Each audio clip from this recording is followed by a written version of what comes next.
one more chance. All I do is give her cash. She get the cash, she drop it so fast. She on the pole, she doing her dance. I'm like, mommy, come give me that stance. I'm like quarterback and she a hike. I don't give a shot for she rocking the mic. She got hands, she gon' go out of sight. Take the moon and you buck it or not. She from Melbourne and I tell her she can go get her hair permed. She can go get her nails done. Then with me and my crew, she can run. She can do little backflips. I know she gymnastics. Working money flip like ass. In the air just for practice. She like, oh man, just give me one more chance. Will you come back? I'm like, hell no. I be going to November. I'm not December. Yo,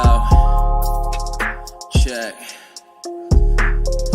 Trying to make it back from the streets when it's safe.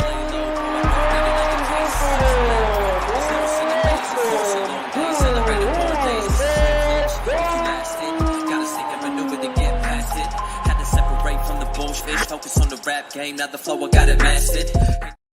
What's up, everybody? Welcome to another edition of Who Got Game. It is March Madness. We got a lot to talk about today. I'm really excited for our show. I'm your host, as always, Jason Zone Fisher. And as always, you never know who's going to come through Who Got Game with myself and Baron Davis. And today is no exception. We've got a great guest joining us today. You know her as a digital contributor to Sports Illustrated. You hear her on iHeartRadio. She hosts All In with Ashley Nicole. Please give a warm welcome to Ashley Nicole Moss. Ashley, what's up? Hi, how are you? I'm good. How are you doing? I'm good. I'm excited. Let's do this. As you mentioned, March Madness, my favorite time of year. A lot of people don't know that. Now you know. It's my favorite time of year in the sports world. Good. It is fun. I mean, it's also this year is a little weird. Normally it's like Thursday, Friday, Saturday, Sunday, but they pushed it back a day. So this is like the best Monday ever where we've got basketball on all day and all night, not just college games, but then it'll lead into the NBA slate kicking off later tonight too. It's like Christmas in March. Exactly. It's a great time to be a basketball fan. If you don't like basketball in any capacity, I feel sorry for you because that's all that's on TV right now. So That's true. That's true. Well, they're not, if they don't like basketball, they're not listening to us anyway, because the basketball heads and the hoops heads are here. And also joining us today, as always, we've got one of my trusted sidekicks, the man, the myth, the legend. Let's give it up for Pavi. Pavi, what's up, man? How you doing? You're not hungover. No Grammy parties. That's good. I did not. No, I did not. I was around the house this weekend.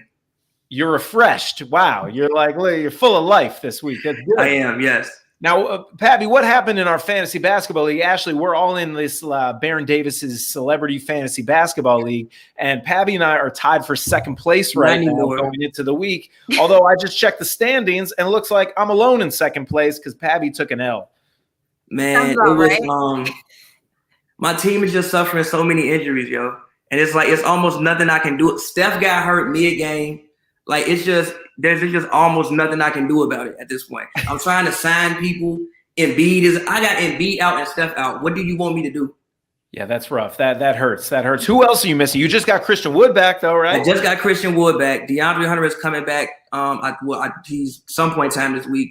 But still, like, I get Christian Wood back and then Steph gets hurt mid-game too. So it's not even like I could like rotate players out. He got hurt mid-game. Then I played Ja against the Warriors. He gave me 7 points. I'm like, come on, bro. Wow. Well, it's kind of like the real NBA, though, because everyone's fallen to injuries. You had LeBron, you had Anthony Davis, you had Christian Wood, you had Steph, you had Embiid, you have all these people. So it's really like the real life NBA. So fantasy becomes reality. Yeah, man, I'm hurting. It does feel, Ashley, it does feel like there's been more injuries and more serious injuries this season than we're typically used to. I mean, it's a part of the game. It always happens. But do you think maybe it's because of the quick turnaround after the bubble? For some teams, the long layoff. We have seen a lot of guys go down to season-long or long-term injuries this year. Yeah, absolutely. I think, that's a big part of it is the quick turnaround, especially for the teams who were in the bubble the longest. Obviously, they had the least amount of time rather to kind of get themselves back into game mode. I would have preferred the season to start January around Martin Luther King weekend. Mm-hmm. That was actually my suggested or anticipated start date, but Christmas Day is a lot of money for the league.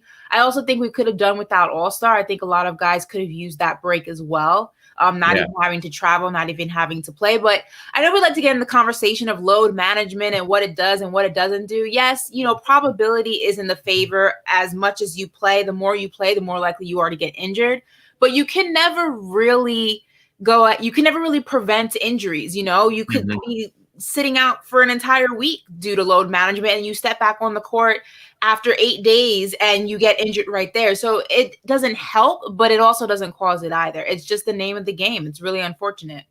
Yeah, well, Baron Davis will be joining us in just a few moments, and we're going to have some other surprise guests popping in throughout the hour or so that will be here this week. But we're going to get into all that and a lot of injury talk in the NBA, because last week we had a heated debate on who the NBA MVP should be. I said LeBron James. No one else was riding with me in that. I mean, BD a little bit, but a lot of people were saying Joel Embiid. Then he went down to injury. Some people were saying Luka. James Harden's name came up.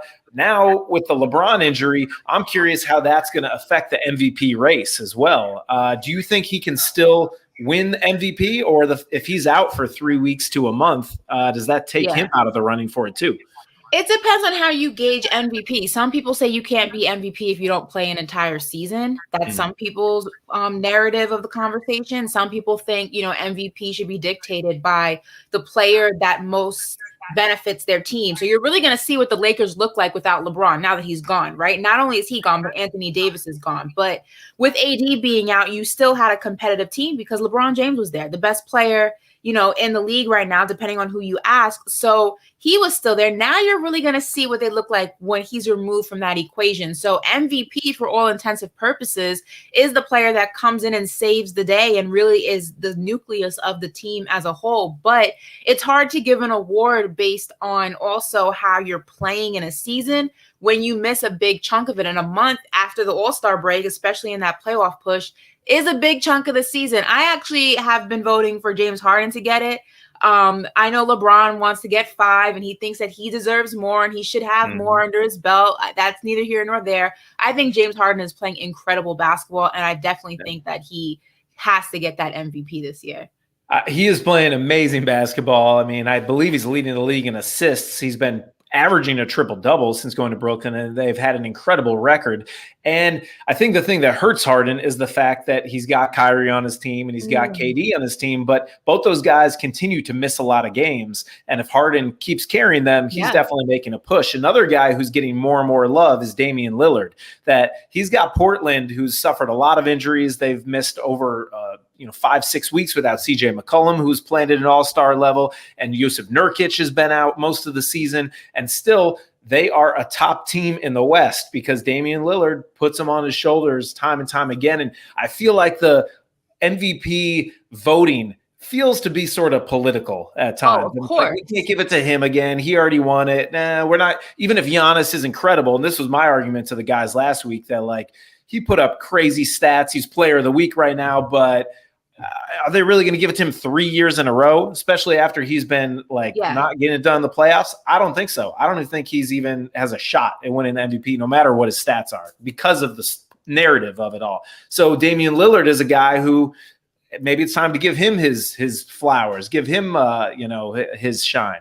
Yeah, definitely. I'm put some respect on Dame's name. I'm tired of this Dame dollar disrespect when it comes to all-star voting, when it comes to the MVP conversation. I'm tired of Portland getting the short end of the stick. I'm tired of Dame getting the short end of the stick. One, he's probably one of the most loyal players in the NBA. I mean, he's had so many opportunities to leave that team. He'd probably be an NBA champion by now had he left and gone someplace else. He continues to stay and give his all, much like Bradley Beal in Washington. He continues to stay with this team, determined to make that relationship work. And I just feel like he gets overlooked because of that. And because he's playing in a smaller market, he's not one of the bigger markets, and he doesn't have that spotlight on him constantly. Those games aren't always on national television, so you don't have that conversation behind it. You don't have that media engine behind it.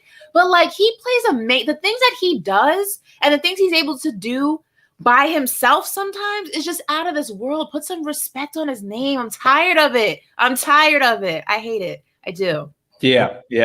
I think the issue with the Blazers, which is what has always been, is they just can't ever stay healthy. And obviously so much MVP is about winning games, and they just never actually win enough games. And it's really unfortunate, but they get same things happening to Jokic right now. I don't know if the Nuggets are going to win enough games for him to really get the respect for the caliber of season that he's actually having. Yeah, Jokic has been great too, but you look at the standings, the Blazers have an even better record than Denver has. And, Jamal Murray's been playing all season. Michael Porter Jr. has missed some time, but Denver's probably got a better supporting cast around Jokic. Mm-hmm. So if it's between Jokic and Lillard in a debate, I would give the nod probably to Dame Lillard this season as the MVP. But there's still a lot of basketball left to be played. We're really only about halfway through the season, maybe just slightly over that. So things change quickly. Last week, I was sure that LeBron was winning the MVP. He goes down to injury, and now it looks different. And speaking of injuries, and a race that looked locked up was LaMelo Ball. I thought for sure he'd be your rookie of the year. Now he breaks his wrist, and he's probably out the rest of the season, which is a tough break because he's been so much fun to watch play. And Charlotte has really become one of the most fun League Pass teams to tune into. But does he still win the Rookie of the Year at the end of the day? Is his case solidified? Or can Anthony Edwards or Tyrese Halliburton or someone else make a surge and take the trophy away from him? I definitely don't think that Edwards should win it just because he's on a losing team. Again, this goes back to how you go ahead and gauge these awards. I think it's hard to give the MVP or the Rookie of the Year to a player that is on a team that's not producing, because you're the best player or you're the shining player on a really bad team. It's hard to see if it's just because, there's not much else to look at, or because you're just, playing really, really well. Yes, his numbers are up there, but I think if anyone's going to get it, I still think that LaMelo should get it just based on the numbers that he put up. Also, Charlotte is a winning team right now in the sense of where the playoff standing looks like. What that looks like, in the future, we don't know in his absence, but right now they're a winning team. Also, just statistics wise, I mean, Edwards is not even close to him. It's just LaMelo is playing exceptional basketball. I think, though, if you're not going to give it to him because of the injury, it's got to go to Halliburton. That would be the next player that's right underneath where LaMelo is in terms of production that would deserve that. Yeah, well, what's interesting too, Pavi, before you get in there is Charlotte is playing really good basketball, but let's see what happens to them in the standings. Now LaMelo's out. If they fall down, maybe that's even another argument that LaMelo should win because it proves the value he has when he's on the court. Pavi, I saw you shaking your head there, especially when she said Halliburton, when Ashley mentioned Halliburton. What do you think? Who should be Rookie of the Year? I mean, like I said, we did Hoops and Brews the other day, and I said right now it's obviously LaMelo. I think LaMelo has had far and away the best rookie season out of everybody so far. But I also said it wasn't done yet. Like Anthony Edwards is still averaging what I think over the past 5 or 6 or so games, 25 points. Now, granted, he's not shooting the best, but also I think he's finally in a situation there now with the way they were playing, the way they were using him at first isn't the way he should be used. Like they had him standing over there in the corner while Beasley was out there and while D'Lo was out there. That's not the way he should be used. If you're not going to give him the ball and allow him to score, like you picked him to be a scorer. That's what he is. That's why he was the number 1 pick, because he was a scorer. You picked him to be a scorer. You have to let him score. So, but we'll see though. We'll see. As far as like winning for Rookie of the Year, I don't think that's ever how Rookie of the Year has been quantified. Like I'm old enough to remember when Melo made the playoffs and Bron didn't, and they still won Rookie, and Bron still won Rookie of the Year over Melo. So yeah. For sure. In fairness, though, Halliburton I'm looking up his stats right now. He's 4th among rookies in points per game and 2nd in assists while averaging the most minutes, the 3rd most minutes at 29. So, I mean, he is putting up numbers that are more dispersed in the sense of how many different facets that he's contributing to the game. Whereas, yes, Anthony Edwards, I don't believe he's being utilized correctly, but that's really not the problem of Rookie of the Year, if we're going to be honest. Like, it's not Coach of the Year. It's not like, oh, this is how he's playing because of how he's being utilized. So let's know that it's based on your performance with the way you're being utilized on your team. And, Rookie of the Year, he may be Rookie of the Year in some people's eyes, but he's still on a losing team. And I think, to your point, with LaMelo being absent, and now we see what Charlotte is going to look like without him, it just speaks to more so what he means to that team. And if that's not Rookie of the Year, I don't know what is. And if that, going to Pavi's point, you mentioned that Melo went to the playoffs, LeBron didn't, LeBron won it. So that just even shows more why LaMelo, and when it's all said and done, despite what may have happened or what will happen in his absence, he should still be in the running. Yeah. Well, I feel that. Well, I'm curious someone else's opinion on this matter, because he's always got a lot of opinions, and he always strolls in, cool, comfortably, a little casually late. Because if I could just say one thing real quick. Yeah. Oh, please. I just think it's hard to get an award to somebody who only played. Oh, okay. All right. Well, and he's out of there. Here he is, Baron Davis. All right. What's up? What up, BD? Man, that dude was talking nonsense. Hi, Ash. Hi. What's happening? That's how we do things around here. Yeah, you had to kick him out of there. That's right. Man, That's right. All the nonsense got to go. BD, so who do you think should be the Rookie of the Year this season? I mean, everyone thought it would be LaMelo Ball. He's out for the rest of the year, broke his wrist. It's hard to see that. Do you think he still will be Rookie of the Year, or do you think someone else is going to take that from him now that he's out? I think it's LaMelo Ball. He's proven time and time again throughout the course of the season that, he was, put himself in elite company. You know what I mean? He went against the best. The point guard position is the hardest position to play, in the NBA. And so, anybody that's a close second is a distant second, but they also have an opportunity to, make up some space. But I do believe that the season has pretty much come to a close. And, I would just get that award to LaMelo unless, Wiseman or Anthony Edwards, do something crazy. But, for the most part, if anything, it's a co-Rookie of the Year, because that man deserved his roses. He earned his stripes. And I think that, when it comes to somebody who's lived up to the hype, you know what I mean, and didn't have hype coming into it, you know what I mean? It was like more so prove yourself. He did more than that. Yeah, I see that. You're not just saying that because he's on your fantasy squad, right? And he was, the number 3 pick out of Los Angeles to the Charlotte Hornets, and back in the day. Something about that, being the number 3 pick out of Los Angeles to the Charlotte Hornets. Okay, don't call it favoritism. You know what I mean? Just call it real. I know that's right. That's right.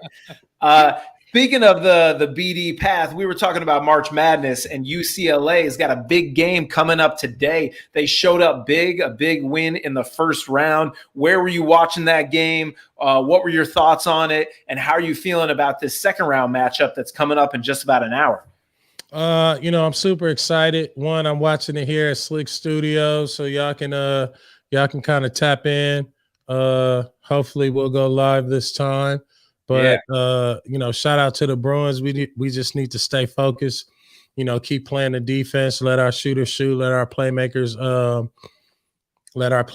play. You know what I mean? And we got a lot of weapons, and so we just got to take what they give to us. We cannot underestimate this team, and let's get to the Sweet 16. Let's go, Bruins. All right. What do you know about Abilene Christian, who you're playing against? I watched them play. Fight. I like them. I think that one, you can't underestimate them. They have good guard play. They are well coached. And anytime you're going into a situation like this, it's not about the name, it's about the players. So you got to give those dudes some respect. And really, just treat this game as if it's your last. Yeah. Well, let's take a look at, there's been some legends from UCLA, obviously, who've gone on to incredible careers in the NBA. Let's take a look at some of those guys right now. Obviously, you're on this list. We got some of the greatest basketball players of all time, some of the greatest shooters of all time. How did me and Matt Barnes make the list? Well,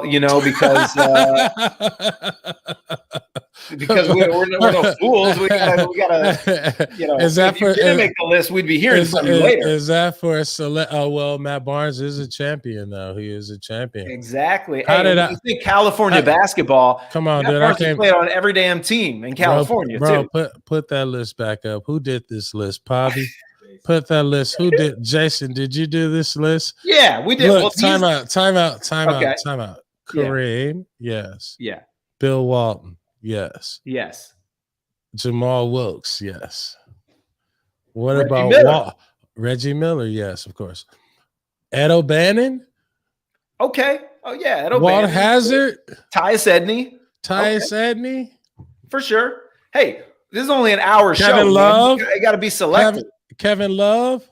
Oh, wait. Let's now show you the current NBA players from UCLA. These are guys currently in the league. Right. Okay. So these guys from UCLA still balling in the league. Kevin Love, Westbrook, Zach LaVine, Lonzo. I mean, this is an all-star squad right there. Yeah, but you still missing some dudes.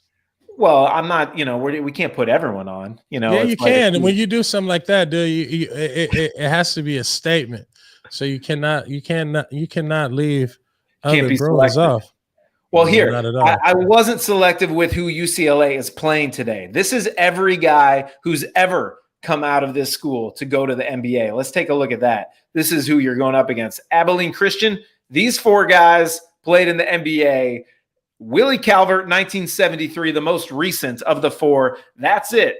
Those are the NBA players that they've produced. So you talk about an underdog matchup. You're going up against one of the greatest basketball schools of all time, Abilene Christian, with Willie Calvert, his NBA stats. I was not selective with their list. That's it. I mean, what is it? Do they have any shot? Like, yeah, absolutely. Absolutely. Every team that suit up got a shot, and that's the way you got to approach it. So you can't just, you can't write it in just because of who they are, where they come from, in this game. You got to treat everybody with respect, and you got to have a chip on your shoulder. That's the whole point of like the Mamba mentality. Hey, I did want to make a comment, and you got some new wallpaper. Oh yeah, this thing is, if you want to get like hypnotized or a headache, just stare at that. Yeah, I see you moving up, huh? I see you moving up. Oh yeah, moving up. We got that wallpaper budget now. Let's go. Thank you, Cam. We need some can wallpaper to go with my canned drink.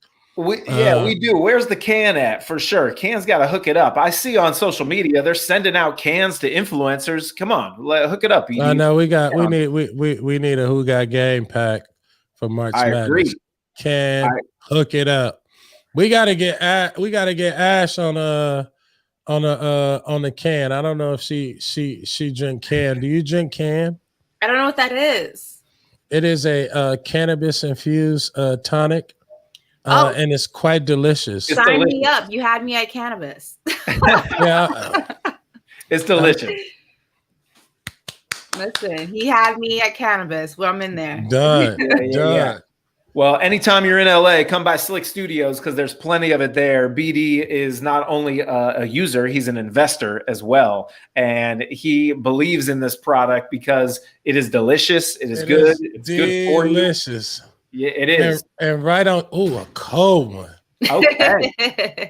Right. I see the condensation as we speak. Look how beautiful that is. And That's a pretty can. Yeah, this is blood orange cardamom. You know what cardamom is? I know what blood orange is. I don't know what cardamom is. It means Jason. expensive. Sounds fancy though.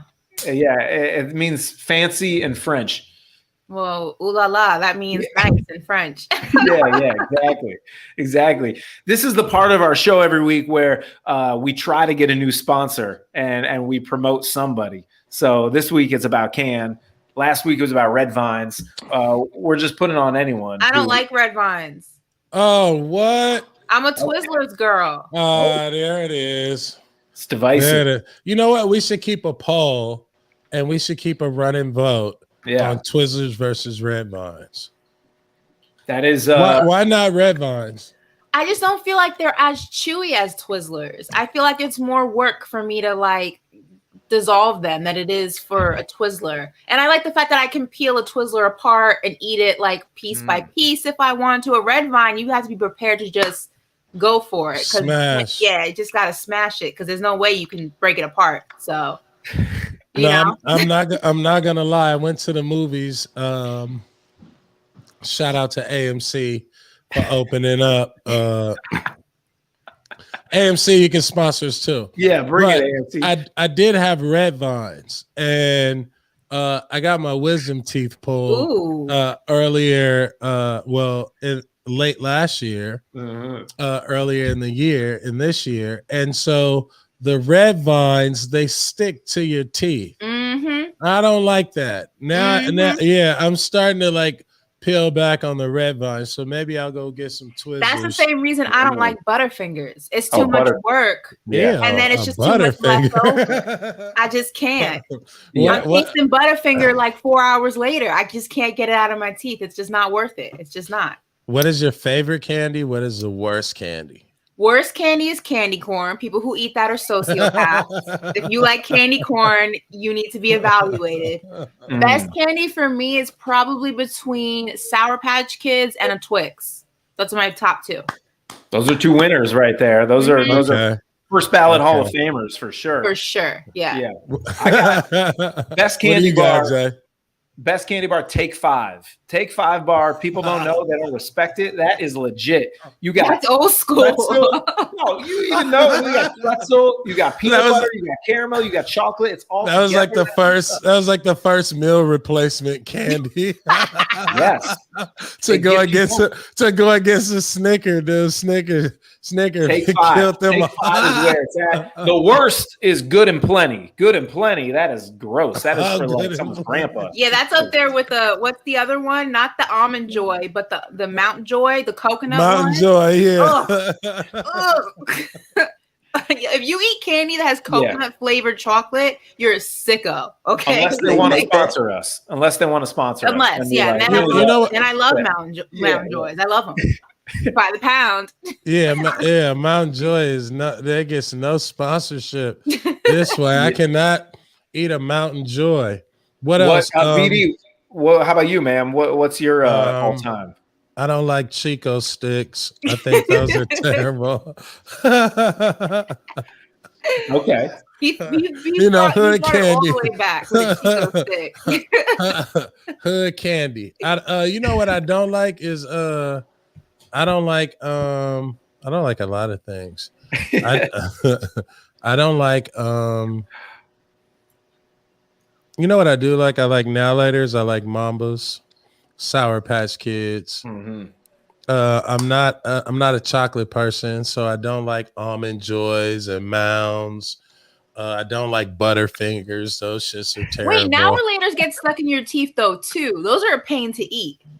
Yeah, but that's just kid nostalgia. You just gotta keep a pack of Now Laters in your backpack when you travel. They need some help in the marketing department. They've gone down. Now Laters. We need Now Laters for real. Yo, what else? When did y'all realize it was actually called Now Laters and not Now Laters? Now and later. Yeah, but no one says it like that. You got a Now back later? in Chicago, we definitely called them Annihilators. Like I Annihilators. thought Annihilator? for years. Like I'm gonna annihilate you? Yes, like Annihilators. See, that's the problem with Chicago, right there. What you just said. Yeah, they just turn stuff into their own language. Just aggressive for no reason. Did any of you used to hustle back in the day? They got aggressive candy in Chicago. They do. Did any of you used to hustle back in the day in school selling candy because those American, what is it? Those American Way chocolate bars. They were like these rinky-dink like bars, and they would have caramel, milk chocolate, the wafers, and you'd be like, yo, $1. Like I would give them to my mom so she can sell them at work for me because I was not walking around with that box all day in school. The hot fire. I used to always owe the school money. Yeah. No, I would bring in the contraband and sell those suckers, the like green apple coated in caramel suckers. Yeah, those are killer. You sell those for a premium. It's $2 a pop. I was making straight cash in math class. Okay. Funny story. I was in 7th grade. I was at Crossroads, and my brother-in-law, he used to make these bomb chili cheese dogs, right? So one day I go to school, with some leftovers, some chili cheese dogs. I had like 3 of them. And so I sold 2. And I happened to go home and tell my sister, like, man, hey, dog, these white kids, they fucking these chili cheese dogs up. You know what I mean? So they smoked them, you know what I mean? And so my sister had a brilliant idea, but let's make like 50, you know what I mean? And so I pull up at school at like 7:45 in the morning with like a box of 50 chili cheese dogs. How much were you selling them for? Shit, I wasn't trying to sell them. Imagine pulling up at 8 o'clock in the morning with a box of 50 chili cheese dogs. One, what locker are you gonna put those in? Crossroads didn't have no kitchen, no cafeteria, so it wasn't no ice or nothing. You know what I mean? And I'm standing here taking these chili cheese dogs instead of my books into class. I got a box of and everybody like, yo, what's this smell? Better question. You're gonna eat that chili cheese dog at 7 o'clock in the morning. That's what I'm saying. And you didn't have my Wheaties yet. And you want me to eat chili cheese You're taking chili cheese dogs out of your pocket trying to sell it. Bro, they could have dropped them shits off at 10 o'clock. They didn't. You know what I mean? But that's what happened when you live in the ghetto, bro. You know what I mean? That sounds like great idea, but it should have came at like it should have arrived at like 11:45 or something like that for lunch. That's a WTF Baron Davis season 2 idea right there. That is real life shit. For sure. Yeah. All right. Now, the last couple of weeks, we've been popping packs of NBA Top Shot. You know about Top Shot, Ashley? You hip on this? I do. I haven't been lucky enough to secure anything. I keep getting stuck in the queue, and it's like being in the upside down. I just can't get out. Like me too. It's ridiculous. I was like 250,000 in there today trying to get it, but my boy Nasty Nate, he got one, and he's about to open it live with us here today. See if we can make some history, and we can get some sort of like all-star pack drop or something. So we're about to bring Nate on, and he's going to open his pack live in just a second. Here he is. Here's Nate. Nate, dog, what's up? You're on mute. How you doing, Young Nate? What's up? What's up? Oh, Nate, what are you doing? Emails? I can't hear them though. He said. Oh, well, Nate. His TV debut, and he's getting axed just like that. All right. Tell him to slide me the pack. I'll open it right here for him. Yeah, exactly. We'll come back to Nate in a second. Can you do that? Can he like send you the pack so you can open it? I mean, I don't see why not. Once you buy it, it technically is yours, right? You know, like what I do with my pack ain't got nothing to do with you. My pack, my business. That's true. Okay, I think so. All right. Well, once Grandpa Nate figures out how to use the audio feature, here he is. I'm here. There it is. You figured out how to get a pack, but you can't get your audio working. But now you're in. Welcome, Nate. What's up, man? How you doing? Thanks for having me. Yeah, welcome. Say what's up to BD and Ashley. They're very excited that you got a pack today on NBA Top Shot. Nice to meet you. Me too. All right, Nate Dogg, do you know how to share your screen? Are you all set up with this? We're gonna pop this pack and see what you got. And what are you hoping for? Oh, wow. How's this? There you go. Okay. We like it. There we go. We see it. All right, what are you hoping for in this pack? Man, open the pack. He's trying to jinx you, bro. I'm telling you, just open the pack. Don't hope for shit. Just open it. Cavs. You know what I mean? Okay. Nate is a Cleveland Cavaliers fan, so he's hoping maybe for some Cavs in this pack. Hold on. Ash, you get to pick. Okay, I'm gonna go with open the bottom left. Bottom left. Right there. All right. Okay, here we go. The first one in this NBA Top Shot pack. We got a jump shot. Mike Conley jumper. Oh, Okay. All right. is that a That's game pretty winner? clean. That's fire. That is not a game winner. They won this game by 11. This was when they were mopping everyone. That was a nice little move. Yeah. That's nice. Move. I can Okay. get with that. An all-star this year. His first all-star appearance. Not bad. All right. Good BD, pick, you want to Ash. choose where we go next? No. Go ahead, Nate. It's on you. All right, Nate. All right. We're going to do top middle. Okay. 12 o'clock. Dun, dun, dun. We got a Spur. Oh, Jacob Pirtle. That's what all the kids want, right? You know, I was excited to pick him up on my fantasy team, but That more was for a the big blocks than dunk, the dunks. too. I like Oh, that. yeah. He almost got blocked on that. Yeah, that wasn't the best dunk. Okay. All right. Well, that was if we had a wah-wah sound effect, we would definitely play that. I did right it for there. you. Wah, wah. Thank you. Okay. All right. But that's good. I'm That gonna sets bring you my up. sound machine next time. That is Okay. setting you up for success here with our next one. So let's see, Ash, why don't you choose? Do the top right there. Number 3. Number 3, top right. This is the one. We got a block. Domantas Sabonis block. Sabonis. That's a good one. Okay. He's another all-star. Yep. A low Ash picking score. all What do you know stars. about this guy, Jason?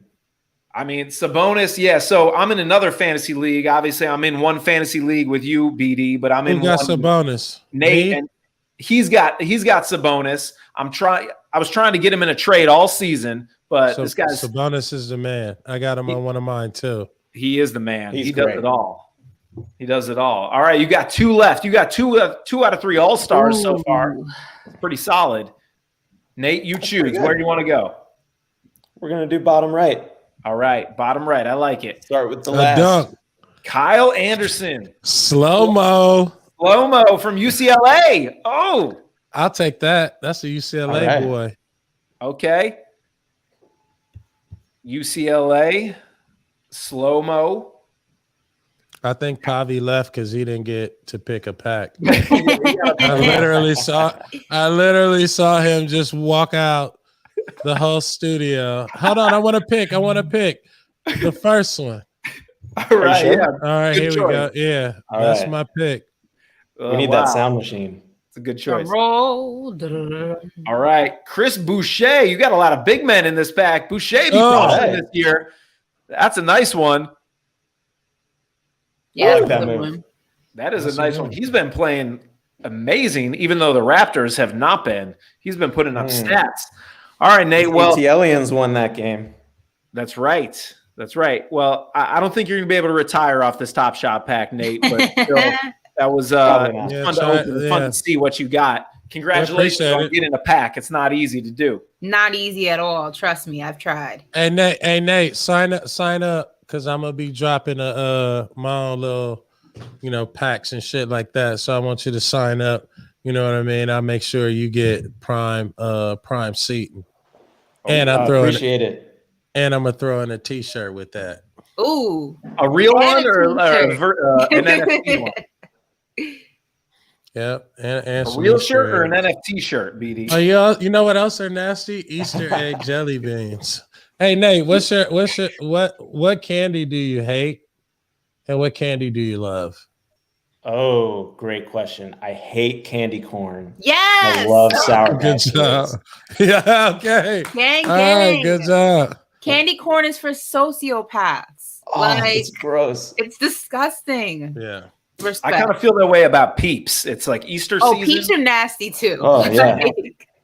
Yeah. You know those little coconuts, with the like chocolate stripes on them? Those are terrible. Anything with coconut and chocolate is Why gross. why am I getting all the like hood candy and shit? Huh? yeah. That's off brand. I don't know. You know, Yeah, I never heard of those. Yeah, you I don't know, know that. you know, in the hood, people put like walnuts and shit in your Halloween basket. Then put some sunflower seeds. One Somebody time- poured some sunflower seeds. One in time my- I got those pickles you get from the gas station Yes. that in like What? flavored vinegar. I got that in a trick or treat bag once. And I was like, I don't want this. Yeah, that's where your parents step in and say, "No, that's We're not that's gonna eat good." this. Yeah, don't that touch was that. like, Yeah. hilarious. All right, Nate, what's your favorite candy? Sour Sour Patch Patch. Kids. All right, Sour Patch. All right, Gang. all right. Nice. Well, Nate, thank you for joining us. Thank you for pretending to look excited about being on here too. Wow, you're like really thrilled to be joining us. We really appreciate it. If you can't see your face and also like moving the wrong way because it's not mirror image, it's a little bit of a freak out sometimes. That's why we get paid the big bucks. It's like you guys are really good at it. I'm proud of you. Yeah, thank you. I'm gonna go back to being behind the computer. All right. Well, enjoy that Jacob Pirtle moment. Just watch that over and over again. That's all I'm doing today. That's amazing. Just on loop. Okay. Amazing. All right. Thanks, Nate Dogg. We'll see you soon. We'll see you next time. Okay. All right. Can NBA Top Shot send us some packs? Send up some drops? Real. They should be sponsoring this. They should really be sponsoring this. Did we talk about women's basketball yet? No, we have not talked about women's basketball yet. Let's get into it. We got March Madness going on. I mean, the women's tournament. Paige from UConn, she is incredible. Have you seen her play yet? Yeah. The freshman? Yeah, I have. Have you seen Charisma from UCLA? She get busy too. Oh, I like that name too. Charisma. The name like charisma, you can't lose. That's for sure. No, what? I like it. I'm excited, dude. And I'm excited that they got a new gym and a new workout facility. So shout out to everybody on social media for, championing that because they deserve the best. They deserve the best amenities. And I'm excited. I was excited about watching a lot. I watched South Carolina in the first round last night. Watched a couple other games, but this March Madness stuff is crazy. The NBA is crazy. I think people are starting to get quarantined. I'm starting to see people back in the gym. I'm super excited about basketball because it looks like it's returning, and it looks like the IB may be making a comeback to only play one-on-one against people for money. So if you want to play me for money, sign up. I'll be ready in 2 months. Oh, I like that. 2 months. Quick turnaround. So if someone wants to play you in one-on-one for money, how do they do that? Well, they can log on to this show right now and they can find me. Okay. And then they can I'll have a website and you can bid how much you want to play for. I like this. I like this a lot. Nice. Okay. Just running fools all day long. And then talk to my manager. Is it for amateurs only? What if like a professional wants to do one-on-one? Oh yeah, that just mean more money. I got a game against Buddy Hill this summer. Yeah? Yeah, I got a one-on-one against Buddy Hill. He been coming dodging up me this summer, so it hasn't happened yet. Yeah, he been dodging me for 2 summers. Well, the COVID got him this past summer, but we were supposed to play one-on-one. So he been dodging me for 2 years. But I'm can you stream this? Can you broadcast that? I want to see that. I mean, I'm gonna have you there broadcasting. Okay, good. Ask Victor Oladipo, whoever. I done beat them all. I like. Is there a size requirement? Does it have to be someone No. Okay, that should be fun. No. We can get like Bam Adebayo in there. That's easy. I'll post him up. He's too little. we can do all post moves.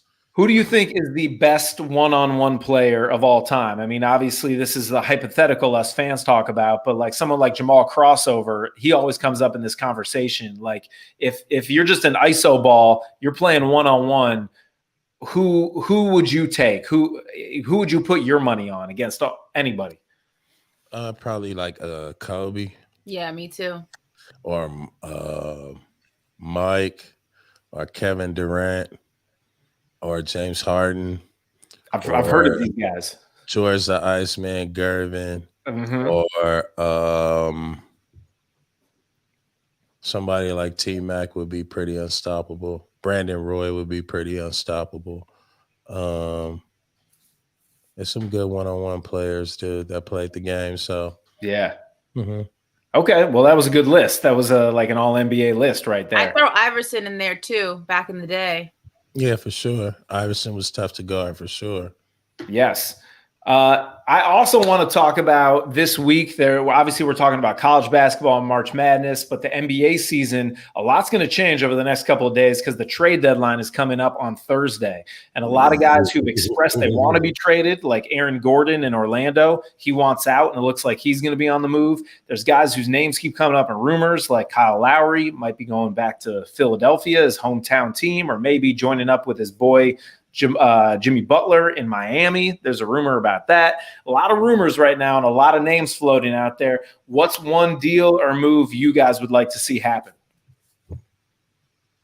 I definitely want to see Miami get another piece. I think they desperately need one, especially if they're going to go ahead and try to repeat to the conference and then to the finals ultimately. I think they're a little shaky in missing something that can go ahead and benefit them on offense and defense. I think you really see it, especially in the games that Jimmy Butler doesn't play, or you see it in the close games like they had against the Pacers the other night, where it goes into overtime and it's just basically just not getting a shot up. I think they need another shooter. Yeah. I also am excited for my Knicks. I want to see what they're going to do if they do anything. Obviously, I don't want them to do anything stupid because that is something that we normally do. We like to do stupid, unnecessary things. But I think Tibbs is a winning coach. He has winning on the brain constantly. The only thing I hope, though, is that he's not too focused on trying to win right now, because I just think the Knicks, ultimately, they're not going to go to a championship. They're going to go to the playoffs because of the play-in, but they're not going to go far in the playoffs. So you don't need to do anything excessive.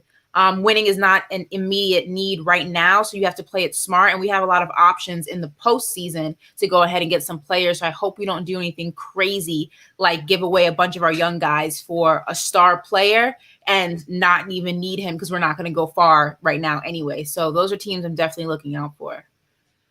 I totally agree. I think that the Knicks have an opportunity to get really good. They're a piece or two away. I would like to see the Clippers do something and get themselves a solid point guard. I wouldn't mind if the Clippers really want to make a push for the title to go get Kyle Lowry. Ooh. That would look like. Yeah, I just don't know who they give up. What about Lonzo? Yeah. I mean, if the Clippers got Lonzo Ball, that is exactly what they need. Yep. I would like to see Lonzo get moved somewhere where he can get out and go play.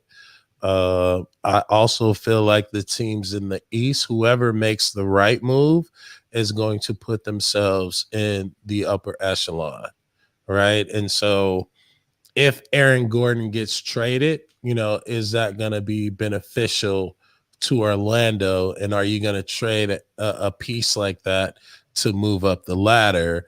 Or are you going to, are they going to dissolve, right? And so this is definitely a super important time because GMs are going to make a lot of mistakes and they think that they're building for now or even for the future.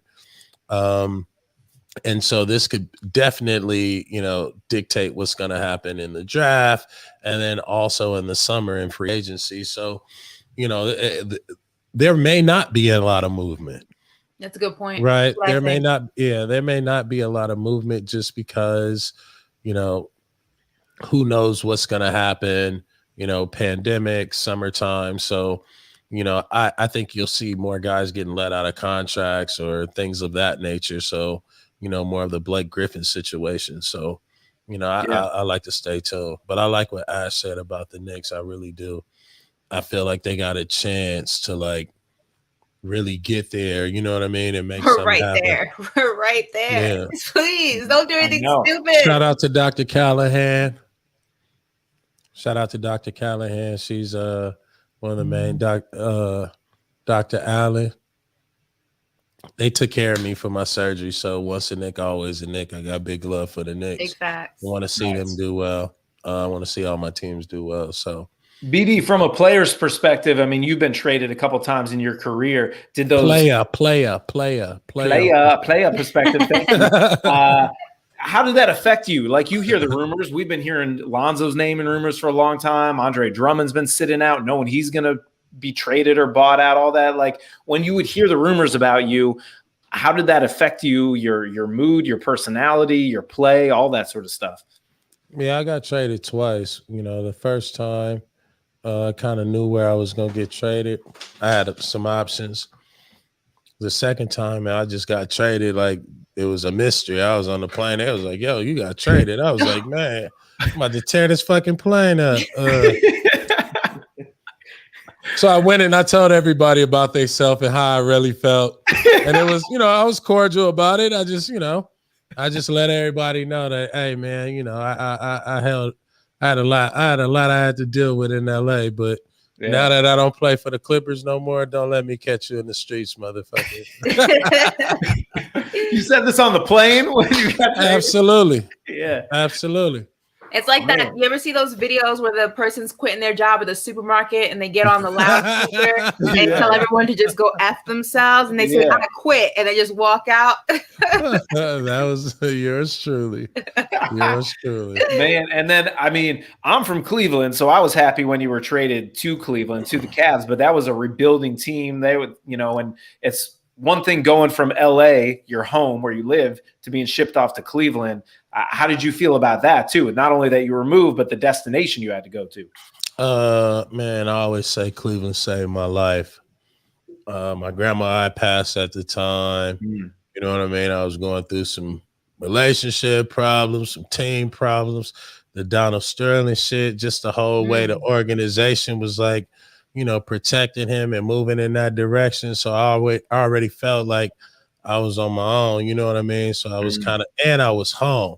And like my peoples was watching this shit happen to me and they didn't like it, you know what I mean? But it was almost like I had to wear so many different faces. So when I went to Cleveland, it's probably like my most down moment, but the time I got to spend by myself, and I say the fans in Cleveland, they really embraced me. You know what I mean? When I was there, I love the facility. The people who worked in the organization were great. Yeah. And, I got a chance to most importantly, rekindle my, untie a knot with Byron Scott from the New Orleans days. And so, I think, him and I have become really, really close. You know what I mean? And a relationship that we probably should have had when we was in New Orleans, but Cleveland was just special. And, I got a chance to hoop again, with all that and kind of use basketball as a way to kind of cleanse myself. And, we were the only team to beat Miami, only Cleveland team to beat Miami. So that was winning the championship. It was. I remember that, man, being a hey, dude, they damn near was burning cars and shit after we won that game against Miami. I was like, God damn. Dan Gilbert was popping bottles in the back. He was like, let's go. Comic Sans font. I'm writing a love letter now. He loves that. That's right, man. All right. Hey, we got another guest. You never know who's going to come through. This is a famous NBA impersonator. Soof is in the house. What's up, man? How you doing? How you guys doing? I appreciate you guys for having me, so last minute. Hey, that's how we roll here. Everything's last minute and as we go. I mean, it's a one big fun house and party here on Who Got Game. Thanks for coming through. For those who aren't familiar with your channel, tell us a little bit about yourself and how you got started. I mean, obviously you're a huge NBA basketball fan, but you've got hundreds of thousands of followers, people who are dedicated to the videos you're putting out there. Let everyone else know who might not be hip to what you're up to. Well, appreciate you guys for having me again. My name is Sofian Bernouk. I'm originally from Morocco, but I live in the Washington, D.C. area. Basically, how I started my videos, I always played college. I played college basketball, but I always been a fan of, the NBA and sports and everything in general. But yeah, we used to make videos back in college. This was back in 2009 before, Instagram and all that. But we used to do some funny videos, trick shots, goofing around after practice. Yeah. But yeah, I've been doing it for a while. Just, my first viral video went when I did a trick shot and I was saying when the prayers go up, the blessings come down. And I kind of coined it and I kept running with it until I got to the mini hoop impersonations and, it was gone after, it took off ever since. Cool, man. Cool. Are you wearing that special Black Mamba jersey right now?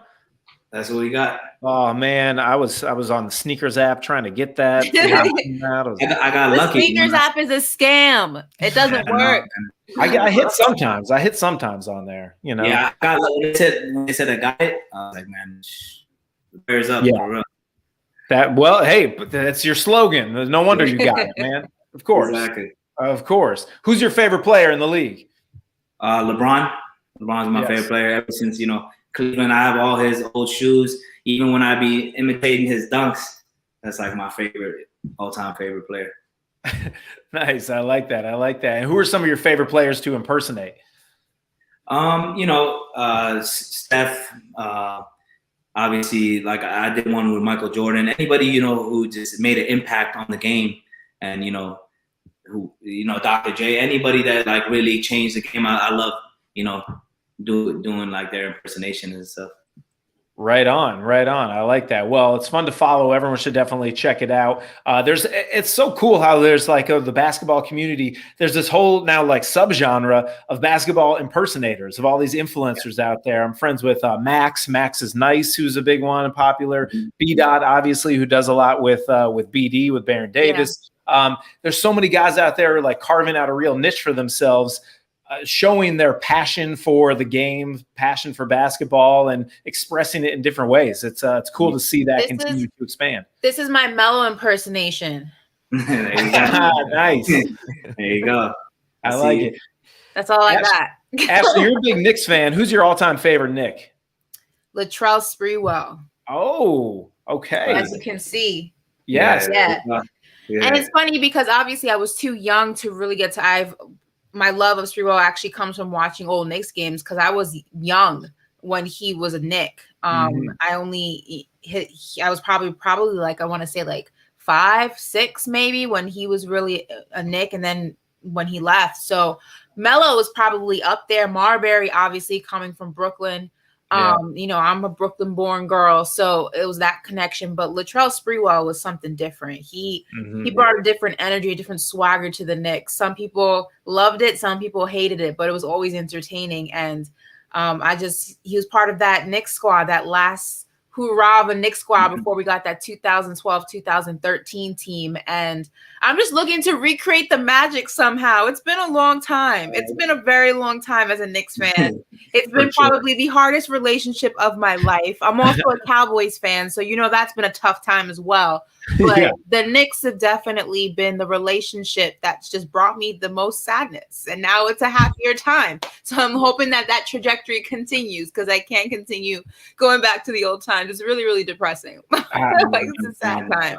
I feel you. It's like we're loyal. We're loyal to a fault. Yeah. I'm from Cleveland. I'm a lifelong Cleveland Browns fan. Until this last year, it's been painful, but we stay in it. We stay in these abusive relationships. I don't know why we're doing this to ourselves, because it's going to be so sweet when we win. And I will tell you, I had never experienced winning anything my entire life being a Cleveland sports fan until 2016 Game 7 when they won it all. I was there in Oakland at Game 7. One of the greatest moments of my life. I cried like drinking or something down the street. Did you just lose your mind? I mean, it was like an out-of-body experience. It was I was crying. It was crazy. So one day that will happen for you, Ashley. The Knicks will win again in our lifetime. I don't know when it's going to be, but it will happen, and it'll be worth it. When it happens, listen, I'm telling you right now, you will see me streaking down 7th Avenue in front of Madison Square Garden. I'm going to lose my mind. Probably tickets for that. We should start creating a ticket event right now for the that sounds like an OnlyFans situation. The date is to be determined. It's happening. I'm going to be that excited. All right. Well, wipe up for 40% off right now. Hey, so you are hilarious, bro. Yeah, that's right. All right. Well, hey, we got a big week of NBA basketball games ahead. Let's take a quick look at some of the biggest matchups this week coming up in the NBA season. I know we're talking a lot of March Madness. Oh, that was Willie Calvert of the Christian Abilene team. We'll take a look at the biggest NBA games coming up on the docket this week. There's a lot of big ones and a lot of teams dealing with injuries. They're shuffling around, so things are going to look a little bit different. Whereas there were some big Laker games. I don't know if it's going to be quite as big a matchup without Embiid and versus LeBron on Thursday. I mean, we'll see, but we still got a big matchup between the Clippers and Sixers. And at that point, maybe there'll be some new point guards in the mix for both those teams. I don't know. It's like the Kyle Lowry race there. We'll see. Teams could look a lot different come Thursday than they do today. And the whole playoff race and jockeying for position is going to change a lot with trades and injuries and everything that's going on in the league. This is an exciting time of the NBA season where everything is like in flux, it feels like, you know? Let's go around real quick and do a quick prediction because this changes every single week.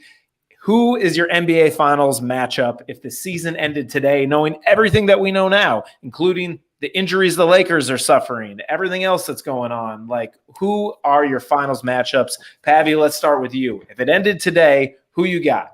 I've tweeted it 9,000 times. Everybody jumps in my mentions every time. Jazz Bucks. And the reason I say Jazz Bucks is because as long as the Jazz can stay healthy, I think they have the most balanced team. And I think they can beat every team besides the Lakers. And when I look at the Lakers, I just don't know how they're healthy. If they're healthy down the stretch, then obviously Lakers are my pick, but I can't see how they're healthy. And in the East, I'm saying the Bucks because I do love the Nets. I love what the Nets are bringing to the table. But KD himself even said two of the best defenders in the league are PJ Tucker and Drew Holiday. They're both on the same team. And also when I look at the interior defense for the Nets, there's really nobody there. And the thing that we have to realize about Giannis is he's lost to historic defenses or great inside presences both years. That's not really there this year, and I think the Nets are the second best team. And I just don't trust the Sixers offensively. So if it ended today, I'm gonna say Jazz Bucks. Some good points. I don't agree with you, but those are some good points. I feel you. I do.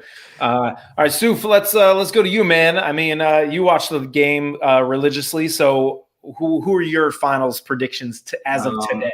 I think the Lakers. You know, they're gonna make a comeback. I know they have a lot of injuries, but I always put my faith in LeBron. You know, he done it before. So, but I think it's gonna be Lakers versus Nets. I think I'm just gonna have to be one of those predictors. But yeah, Nets is just they got too much talent compared to like all the other teams in the East. So yeah, Lakers versus the Nets. Okay, Lakers winning it all. Yeah, I mean, I was going to go last, but I'll just hop in right here, right now, because I agree. Those are my same predictions. I think it's going to be the Lakers over the Nets. A lot could happen. We'll see where Andre Drummond ends up. If Kyle Lowry gets moved, there's a lot of pieces out there that could change the shape of things. But I think the Nets I was worried about their depth, but they're adding some of those pieces, added Blake Griffin off the bench, and they're going to probably add one or two more pieces too. And just having three of the probably top 5 or 6 scorers, finishers in the game. It's like when your problem is who's going to take the last shot because you got 3 of the best options in the league. That's a good problem to have versus the Bucks when it's like who's going to take the last shot. I honestly don't know because that's been a problem they've run into before.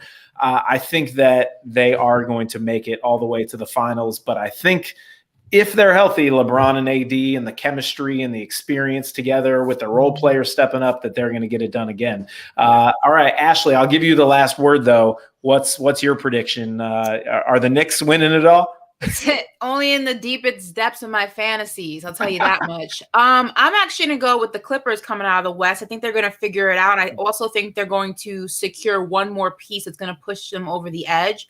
I also think that they're going to take full advantage of LeBron and AD not being on the Lakers right now, and that's going to go ahead and slide them into that number 3, maybe even number 2 spot, depending on how the Suns and them go back and forth. So I definitely have the Clippers. I don't think they're as done as people think that they are. I know they're not looking great. They're having a lot of late game troubles, but I think they're going to figure it out right on time. And in the East, as much as it pains me to say it, and it pains me to say it, I got to go with the Nets. I just don't think that the Bucks have the offensive power to compete with them. Yes, defensively, the Nets have a lot of holes, but offensively, this is a scoring league, and I just don't think the Bucks can outscore them. It's basically going to be a shootout. Who can score the most points before that clock runs out? And in that competition, in a 7-game series, the Nets will win at least 4 of them. So I don't think the Bucks are going to be able to do it. And also, I'm worried about Giannis, and he is predominantly playing most of the minutes. It's most of his responsibility. They lost a lot of their depth. So it's going to be concerning there. But look how good the Nets look, and KD isn't even back yet. When KD gets back, it's going to be a problem. And if it goes Clippers and Nets, again, as much as it pains me to say it, I think the Nets will take it in a 7-game series. Wow. Okay. I like that. And it's so funny. This time last year, I would have said the Clippers for sure. And their team hasn't changed that much. But I agree with you. They are missing that one more piece. So if they're able to add that point guard, that playmaker, that outside shooting that they're missing, absolutely, they could be in that conversation. There's no reason that they can't be, and they shouldn't be, really, because they should have done better last year than they did. They underachieved.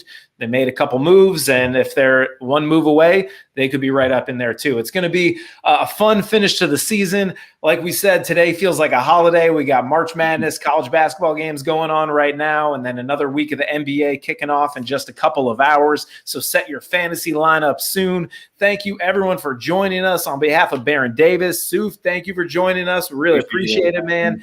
Ashley, Pavi, Nate, who stopped in, everybody, we really appreciate it, you being here, and everyone who listens and tunes in and week out. We'll be here every Monday throughout the NBA season and the playoffs, going live at 4 Eastern, 1 Pacific, and then obviously you listen to us wherever you get your podcasts as well. Thanks again for joining us. I really appreciate it. Before we get out of here, I do just want to make one shout out to the late, great Elgin Baylor, who passed away today. And Baron, BD, we were about to wrap up here, but we were just talking about Elgin Baylor. The news just came out that he passed away. Is there anything you'd like to say to sort of pay your respects, pay homage to the Hall of Famer?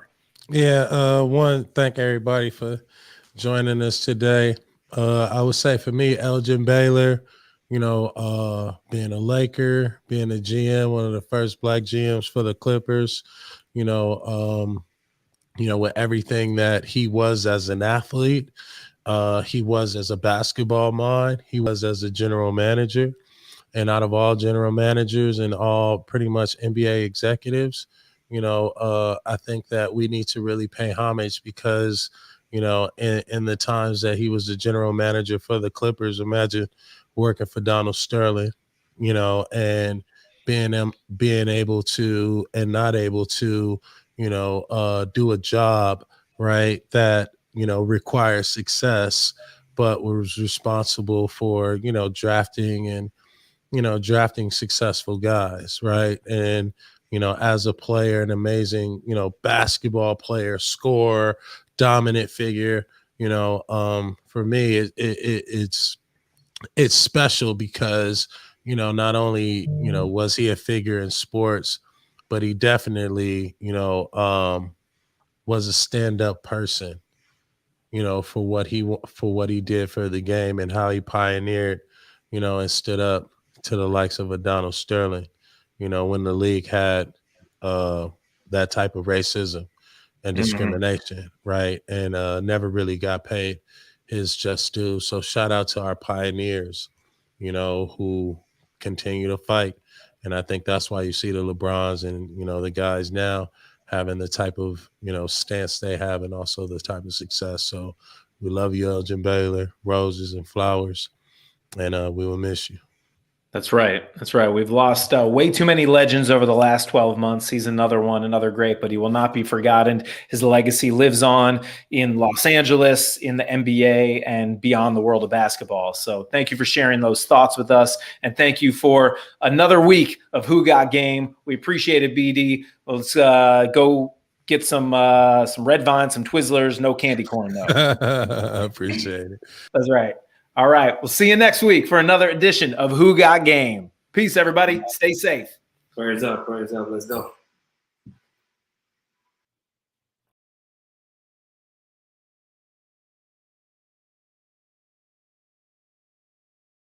On the street when it's safe.